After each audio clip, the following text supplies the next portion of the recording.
नमस्कार। भारत मौसम विज्ञान विभाग आप सभी का हार्दिक स्वागत करता है हमारे दैनिक मौसम परिचर्चा में। आज 26 नवंबर है। अगर हम पिछले 24 घंटे में जो वर्षा हुई है, खासतौर से भारी वर्षा की बात करें तो दक्षिण प्रांतीय भारत में तमिलनाडु और केरला, अंडमान निकोबार आइलैंड्स और इसके साथ साथ जो है मध्य महाराष्ट्र में भारी वर्षा होने की सूचनाएँ प्राप्त हुई हैं।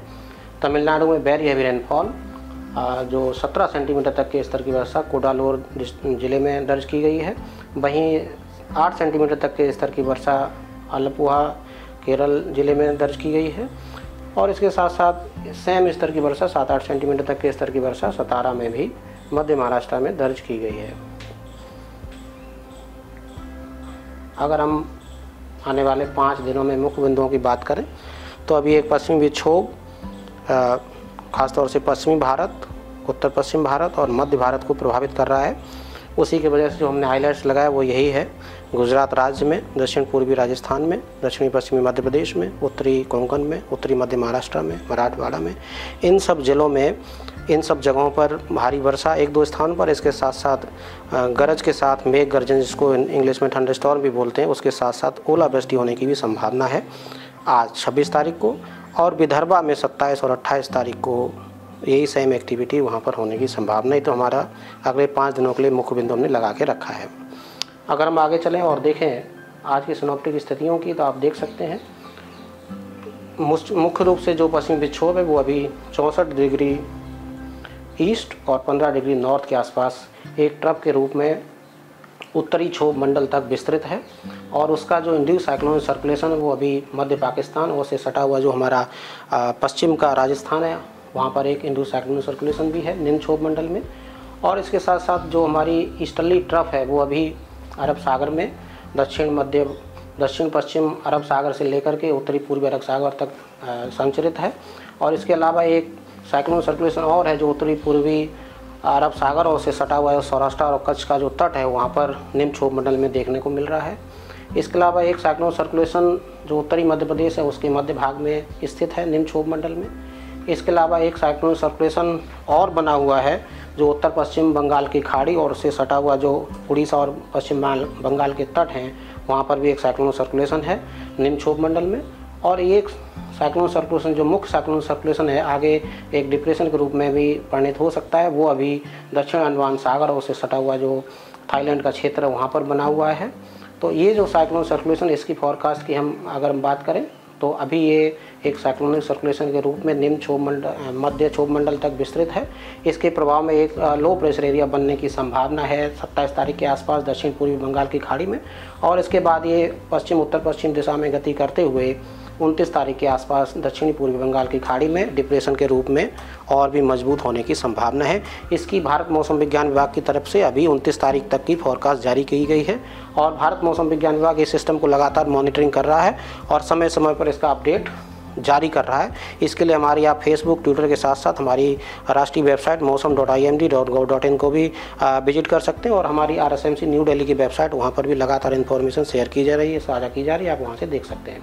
तो आप देख सकते हैं बहुत सारे सिनॉप्टिक सिस्टम में खासतौर से ये जो साइक्लोनिक सर्कुलेशंस, ये जो ईस्टर्ली में ट्रफ है, इसके अलावा जो पश्चिमी विक्षोभ और उसका इंड्यूस साइक्लोनिक सर्कुलेशन, इन सब की वजह से उत्तर पश्चिम, मध्य और उसके साथ साथ पश्चिम भारत और महाराष्ट्र में अच्छी खासी एक्टिविटी आने वाले 2 दिनों तक देखने को मिलेगी।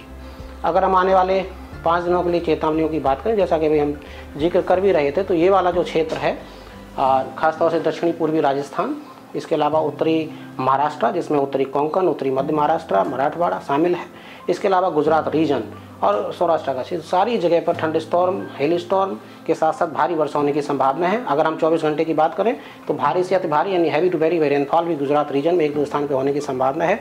भारी वर्षा दक्षिण पूर्वी राजस्थान में, दक्षिण पश्चिमी मध्य प्रदेश में, उत्तरी मध्य महाराष्ट्र में, उत्तरी कोंकण में और मराठवाड़ा में होने की संभावना है।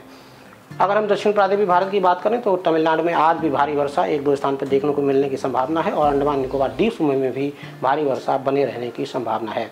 अगर हम 27 तारीख की बात करें तो ये एक्टिविटी और पूरब की तरफ शिफ्ट होगी और उसके बाद हेल स्टॉर्म, थंडरस्टॉर्म की एक्टिविटी मध्य प्रदेश में खासतौर से और विदर्भ और उससे सटा हुआ जो मराठवाड़ा का क्षेत्र वहाँ पर होने की संभावना है। विदर्भ में 27 तारीख को भारी वर्षा भी हो सकती है।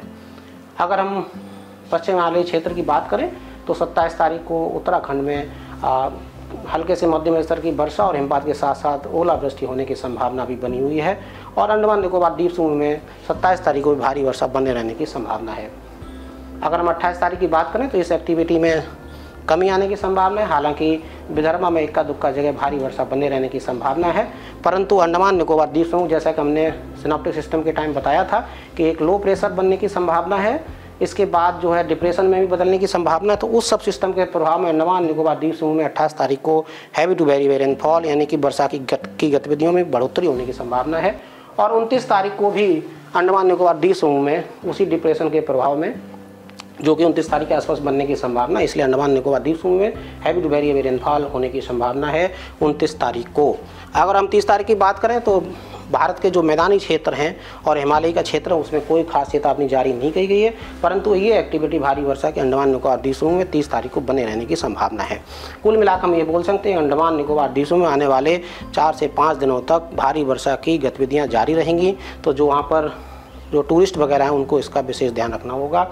और अगर हम इस पूरी एक्टिविटी को समराइज करें तो आने वाले 2 दिनों तक पश्चिम, मध्य और उत्तर पश्चिम भारत में थंडरस्टॉर्म, लाइटनिंग, हेल स्टॉर्म के साथ साथ भारी वर्षा की एक्टिविटी, जैसा कि हमने जिक्र किया, बने रहने की संभावना है। अंडमान निकोबार द्वीप में आने वाले 5 दिनों तक heavy to very very rainfall होने की संभावना है। और इसके साथ साथ जो है अगर हम तापमान की बात करें तो कोई खास अभी चेतावनी निम्न तापमान की वजह से जारी नहीं की गई है, परंतु 28 तारीख से जो उत्तर पश्चिम भारत है उसमें तापमान में गिरावट होने की संभावना है। जब ये एक्टिविटी खत्म हो जाएगी उसके बाद निम्न तापमान में गिरने की संभावना है। अब हम फिशरमैन की बात करेंगे। जैसा कि हमने बताया कि साइक्लोन सर्कुलेशन बनेगा और लो प्रेशर 27 तारीख को बनने की संभावना, उन सभी के प्रभाव में आज अगर हम कल की बात करें तो कल जो है दक्षिणी अंडमान सागर में फिशरमैन के लिए चेतावनी जारी की गई है।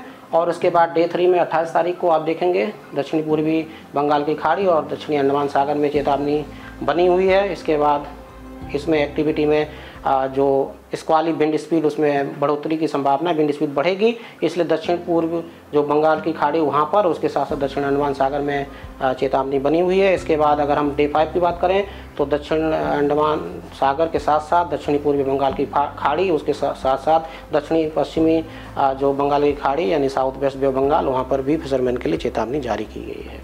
अगर आने वाले 24 घंटे की बात करें तो अभी यहाँ पर जैसे कि हमने बताया अभी साइक्लोन सर्कुलेशन के साथ साथ तेज़ हवाएं और स्क्वाली वेदर होने की संभावना है, इसलिए जो ये गुजरात का तट है वहाँ पर उससे सटा हुआ जो महाराष्ट्र का तट है वहाँ पर आज के लिए चेतावनी जारी की रहेगी, वहाँ पर मौसम खराब रहने की संभावना है।